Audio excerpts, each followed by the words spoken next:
My name's John Mortimer, and the reason I'm making this video is because I want to talk about something that I do to take systems thinking and take it into an organization and answer the question, where do we start with looking at an organization and how to change it?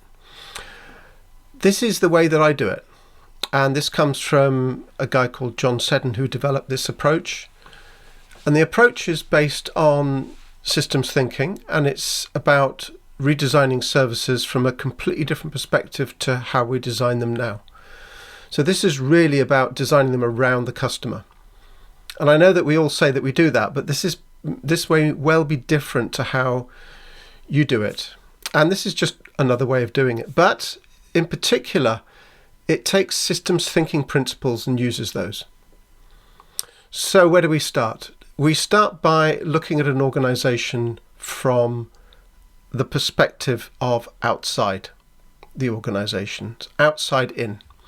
And what I'm going to do is I'm going to just take you through some of the reasons that I do this. And then I'm going to go into a video that I did recently where I did this with a group of people, a webinar on demand analysis, value and failure, demand analysis. What do we learn when we do this? This is not just about analysis. This is much more than demand analysis. It actually helps us to understand our behaviors within the organization, between departments, as single frontline people, as managers. And that's something that we don't normally uncover. So this uncovers it, and it uncovers the communication between different departments. And what it also does, it helps us to understand the impact of management initiatives that have happened in the past. It helps us to see the impact of the current structure that we have within the organization that we have now. It looks at the impact of our current designs, of the current service designs that we have. It gives us an indication how well or how poorly they work. It will look at what the purpose of our business is actually about, from the customer's perspective, not from our perspective. So in terms of the customer's view, that will inform all of those things that we have here. And from that, we will get new insights into the customer, but also new insights into how we may be able to redesign the services that we're looking at. And if you do think that you'd like to know more about this, I also run workshops where I help people to understand this in more detail. And I'll put a link to those workshops in the description below. I can see your slides. Yeah. Right. Thank you. So what happens is that you've got an organization, which is that rectangle, and you've got demands coming into the organization. So this is what we're really interested in it, because the organization is there to deal with the demands, whether these are digital demands, people walking in, people phoning. And the way that we often design or create services is that we take those different kinds of demands and we standardize them into one, two, or three standard flows. So this is what happened. This is what generally happens in both the public and the private sector. And we do this for all sorts of reasons. Any idea one of the reasons why we do this? Well, but for me, it's just trying to understanding how you can manage your organization around this. Yes. Yeah. So what it does, it makes it easier for us to understand how the process works. And also managers very often think that it's very expensive to be able to deal with all the demands that come in separately and differently. So it's a good way to train people up and to help people that work in the organization to follow a process. You can't have different people following different processes, can you? So that's what this is really based on. And when I go into an organization, this is what I see. So when you've got the demand coming in, there's someone in the organization that responds to that demand. And sometimes that's what you expect, and sometimes it's not quite what you expect. If it's not quite what you expect, sometimes then the person has to make another demand, whether it's an email or whether they have to phone up again. And maybe you go to a different person and you get a response. And maybe this time you go down a flow, you go down a process. And what happens here with that process is that sometimes we then ask that person to supply more information. And you've got more information being asked for. Green one is value demand. And the other demands, whoop, that vanished, didn't it? The other demands are preventable or failure demands in the classification that I'm talking about. So value demand is the demand that the services they're designed for, is to provide a good service. And preventable demand is the demand that the service causes the customer or the person to do. And in some ways, it's seen as a failure to do something right. And that's why sometimes it's called failure demand.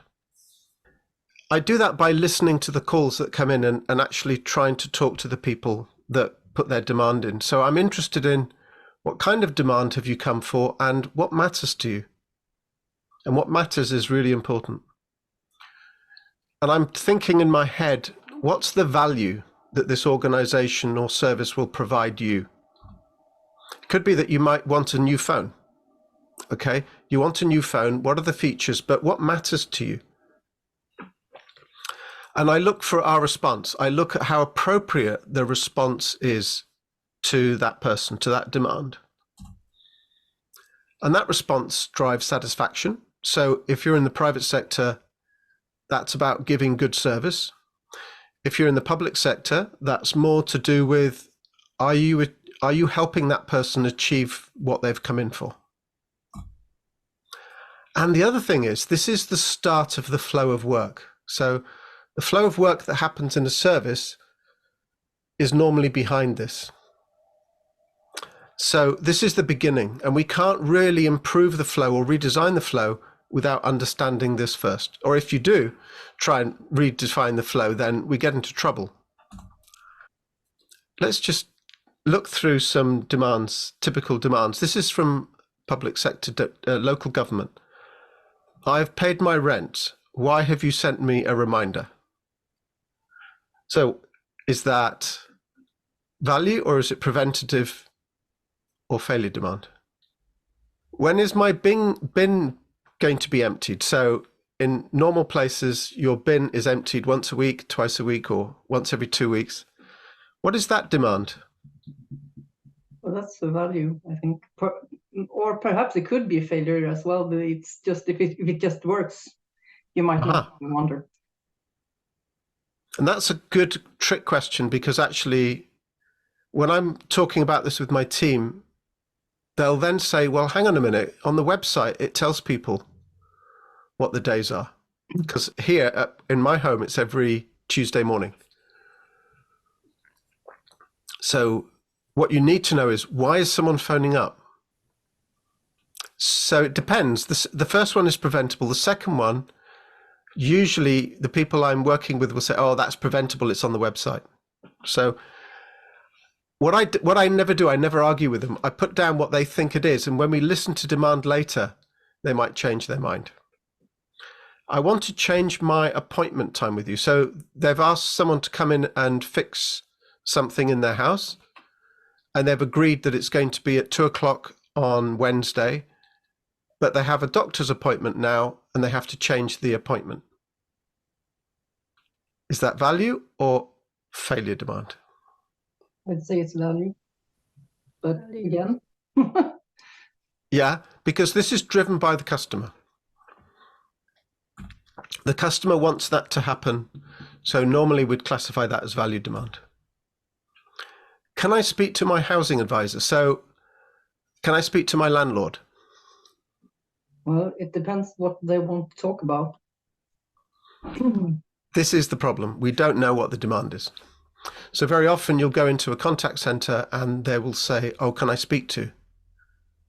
So we don't know on that one. So that's a bit of a trick question. And the very last one is, I want help paying my rent. So I can't pay my rent on time. Help me. Well, state's value demand. I'm reaching out. So that in local government, that's kind of what we're here for. We're here to obviously collect rent, but we're also here to help people that might be in trouble. So this is how I do it. I listen to the calls and I document what I hear. So when I start, it looks a bit like this. I put the first 2 sentences of what the demand is. I write it down. On the left-hand side, I put the service type it is. In this case, most of them are housing. On the right-hand side, I'll put what I think value or failure. And when I get good at this, when I get familiar with this, you can start to do it quite quickly. And you can see there that one line is a demand, because now I'm starting to get used to the demands that are coming in. Yeah. So then I add a little line at the end of the sentence if I hear the same one again. I go to where the demands come in. I go and sit with the people when they're coming into the organization. So I have to have permission to put a headset on and sit next to people that are taking the demands. And I don't say anything, obviously, but I watch what they do. I listen to how they respond. Sometimes I also listen to recordings.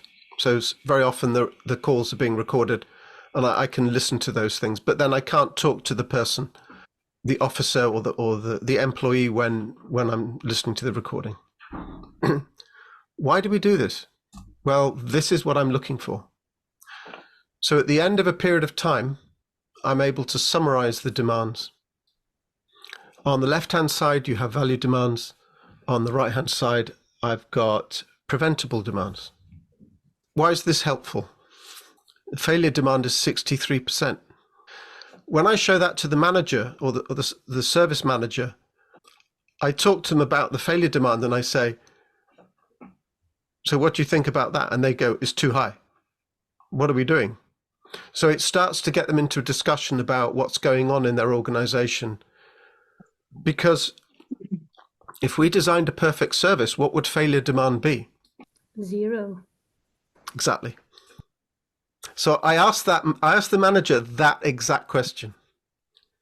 Yeah. And at this point, they suddenly realized the power of doing this. If you had a perfect service, failure demand would be 0. So what on earth are we doing with 63% failure demand? So that's the scope for improvement. So that's what I talk to them about. This is the other thing I'm looking at.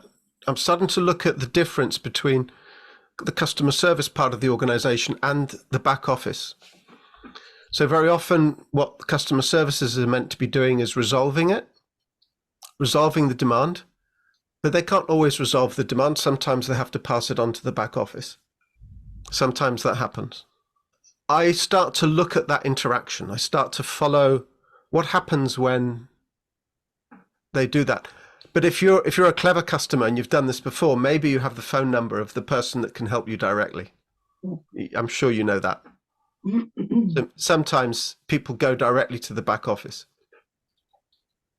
So this is the design, and this is what I help the manager to understand is how well is this working? Because if you have too many calls going to the back office, what's customer services there for? I do this with a team of people from the front line. I do it with operational managers. So I will take that operational manager and I will say, have you got half an hour? Let's listen to demands, so that they actually hear them themselves. That's very powerful, especially senior people. If you take senior people through this, they've never gone to that level of detail. It helps to make it real. And what I've found by doing this is that you have different types of demands. The first one is simple and transactional. I want to buy a new phone, online shopping. But I've also found that there are simple demands, but there's high variation. So a lot of different types of demands that come in. There are demands where you need expertise to resolve them. There are complex services, complex demands. where we need to understand the person and what matters to them in more detail. For me, this is very important because actually what we're doing here is these are 4 different types, and they should be, for me, I design them differently. I don't design each service the same way. So this is another benefit of doing this demand analysis, is that it helps me and the team and the manager to recognize that not all services are the same. And the question is, which ones of these should be online? So this is the conversation I have with the manager and the frontline team. Well, number 4 seems like you need to speak with the person and try to tease out what's going on, and perhaps expertise required too. Because if you should design expertise, well, for example, how do I apply a law? It's quite complex, and laws never have anything to do with morality or how things should be. They are always trying to make, yeah, so that's very hard to understand. So that perhaps that's not either something you should have online. Number 1 and 2 should be able to make some. Exactly. So if you're in the public sector, are you in the public sector or private sector? Well, you could say both because I'm a consultant. So in the public sector, the types of ones that are in 1 are, I want a new passport, or I want a new ID or something. The number 2 is something like licensing, where you have to license people to do things like taxis. And if you go into licensing, you find that the range of possibilities is huge. But both of those are generally online. You can do them online. The third one, expertise required, is something like planning. I want to build an extension to my house. That's quite difficult because you need to be expert at that. So that is maybe a mixture. Almost any type of health, homelessness, housing, people in need, people who can't pay their rent, they are in number 4. And the danger is, if we think we're very good designers, we might just go, well, I'm going to solve number 4 by using digital technology. And I would say, wait a minute, do this first and find out if that's the right thing. When you've listened to the demand, one of the things that you find is, what's the purpose of the service? Is the purpose of the service, of a breakdown service, is it to fix the car, or is it to get you to where you want to go quickly? If that's what you want. If you're going to the airport, what would you like to do? Do you want your car fixed, or do you want to get to the airport in time for your flight? So this challenges us to define purpose. And that's something that's very helpful, especially in the public sector, where very often we are led by the legislation and the policies that we have within the organization.